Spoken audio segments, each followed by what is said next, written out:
দেখা যাবে চাকরি করতে করতে একসময় বউ বাচ্চা নিয়েও যাইতে পারবেন। তাই আপনারা আপনাদের বেকার সন্তানদেরকে, যারা লেখাপড়া করে না, তাদেরকে বিভিন্ন টেকনিক্যাল সেন্টার আছে, ওখান থেকে কাজ শিখান। কাজ শিখাইলে আমি আপনাদের এই সহযোগিতা করতে পারবো।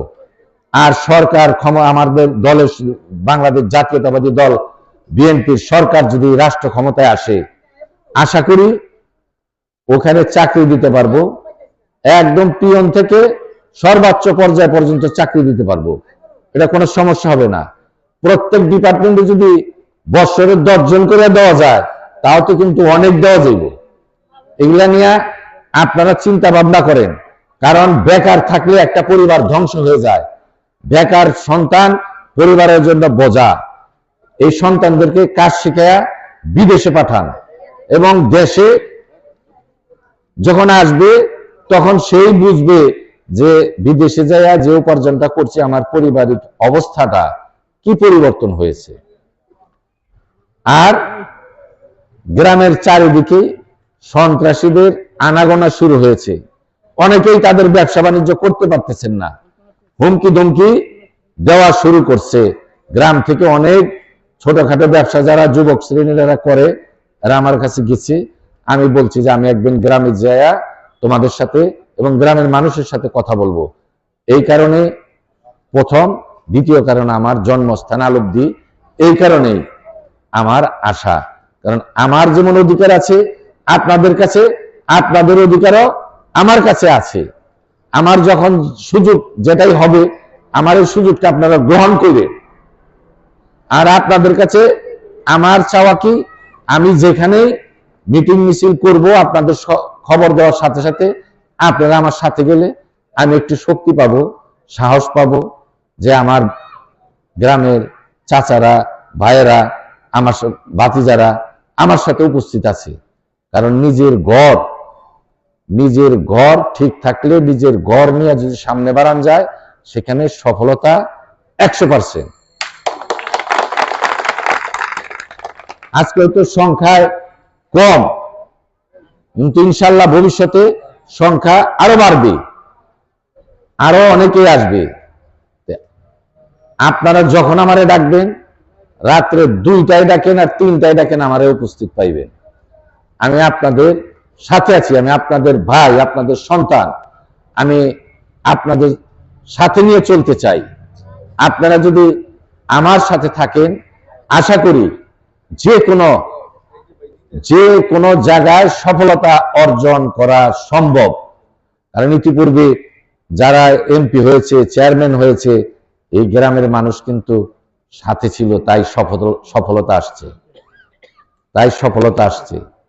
এই গ্রামের মানুষ ছাড়া কোনো সফলতা সম্ভব না। কারণ বহুবিধ মাইকে অনেক কথাই বলা যাবে না। আজকে যে কথাটা বললাম, সেই কথাটা আপনারা মনে রাখবেন এবং কাজ করার চেষ্টা করবেন। আর যেহেতু আমি একটু রাজনীতি করি, একটা দল করি, সেই দলের কথাও বলতে হবে আমার, সেই দলের কথাও তো আমার বলতে হবে। আজকে 7ই নভেম্বর, 8ই নভেম্বর, 7ই নভেম্বর যারা ছোট আছে তারা জানে না। 1975 সালের 7ই নভেম্বর বাংলাদেশে একটি বিপ্লব ঘটেছিল, সিপাহী জনতার বিপ্লব। 3রা নভেম্বর খালেদ মোশাররফের নেতৃত্বে একটি অভ্যুত্থানের মাধ্যমে জিয়াউর রহমানকে গৃহবন্দী করা হয়েছিল, ক্ষমতা পরিবর্তন করা হয়েছিল। সেই 7ই নভেম্বরে সিপাহী জনতার বিপ্লবের মাধ্যমে জিয়াউর রহমান বাংলাদেশের রাষ্ট্র ক্ষমতায় আবির্ভূত হয়েছিলেন। আমি এবং আমার সাথে আরো আইনুল, সালাউদ্দিন, মেজবা, আমরা বৃত্তি পরীক্ষা দিয়েছি ক্লাস 5-এ। আমরা স্কুলে থাকাই লেখাপড়া করেছি, মাস্টার আমাদের স্কুলে থাকার ব্যবস্থা করছে, আমরা স্কুলে থাকাই লেখাপড়া করছি বৃত্তি পরীক্ষার জন্য। এই 3রা নভেম্বর থেকে 7ই নভেম্বর আমরা স্কুল থেকে বের হইতে পারি নাই। সেই দিনগুলা খুব ভয়াবহ দিন ছিল, যখন 1971 সালে জিয়াউর রহমান কালুরঘাট বেতার কেন্দ্র থেকে ঘোষণা দিয়েছিলেন, আমি মেজর জিয়া বলছি, বাংলাদেশের স্বাধীনতা ঘোষণা করছি। এই বিপ্লবী সরকার একটা গঠন করেছিল, তার মাধ্যমে যুদ্ধ শুরু হয়। তারপরে প্রবাসী সরকার গঠন হওয়া পর্যন্ত তিনি যুদ্ধ শুরু করছেন নিজের নেতৃত্বে। পরবর্তীতে নেতৃত্ব দিয়েছেন যে প্রবাসী সরকার। আর আজকে সেই 7ই নভেম্বরে যারা শহীদ হয়েছে তাদের প্রতি আমাদের শ্রদ্ধা এবং মাগফিরাত কামনা করছি, তাদের আত্মার, তারা যেন জান্নাতবাসী হন।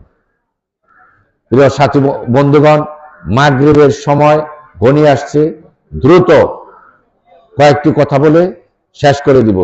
যদি 7ই নভেম্বর বিপ্লব সফল না হতো, তার কয়েক ঘন্টার মধ্যেই ভারতীয় সেনাবাহিনী বাংলাদেশ সীমান্তে পৌঁছে গিয়েছিল।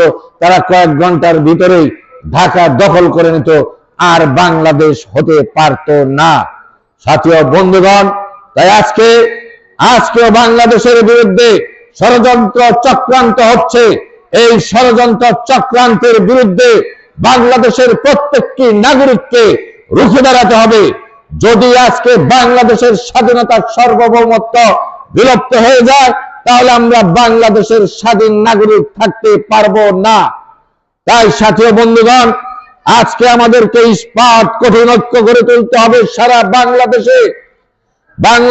এই 7ই নভেম্বরের ডাককে পৌঁছে দিতে হবে নতুন করে সারা বাংলাদেশে। এই বাংলাদেশের স্বাধীনতা রক্ষা করতে হবে। পার্শ্ববর্তী দেশ আমাদের 3 দিকে